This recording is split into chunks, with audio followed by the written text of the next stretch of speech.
Përpara se pacienti të bëjë një zbardim profesional, neve e vëmë në dije pacientin për të gjithë ndodhitë që janë. E para e këshillojmë në dhëmbë të cilët janë të shëndetshëm, që nuk janë të mbushura, në dhëmbë të cilët janë të maturuar, pra ne nuk mund të bëjmë një zbardim të dhëmbëve tek fëmijët, duhet të kalojë një moshë e caktuar, që dhëmbi të jetë formuar dhe pastaj të bëjmë zbardimin.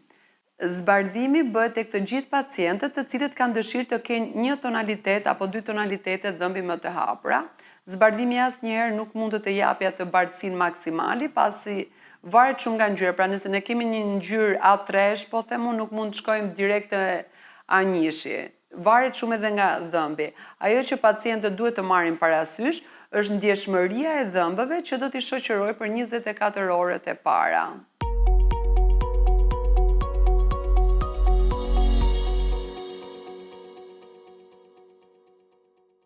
Atëherë personalisht për zbardimin gjithmonë rekomandojmë që pacientët, nëse janë të interesuar në dozat të larta, nuk marketohet, nuk tregtohet një zbardues i cili ka një përqendrim shumë të lartë, nuk është që mund të dalë në një shitje online, pasi i cili mund të dëmtojë mishrat e dhëmbëve, apo pacienti mund të ketë njolla në dhëmbët e tij, mund të krijojë njolla. Normalisht pacientët zgjedhin që ta bëjnë dhe në shtëpi, por ne sigurisht që edhe në pacientët që mund të kenë zgjedhur ta bëjnë në shtëpi, kemi preferuar që t'i këshillojmë dhe në klinikë. Asnjëherë pacienti nuk mund të ketë rezultatin që merr në klinikë duke përdorur në shtëpi.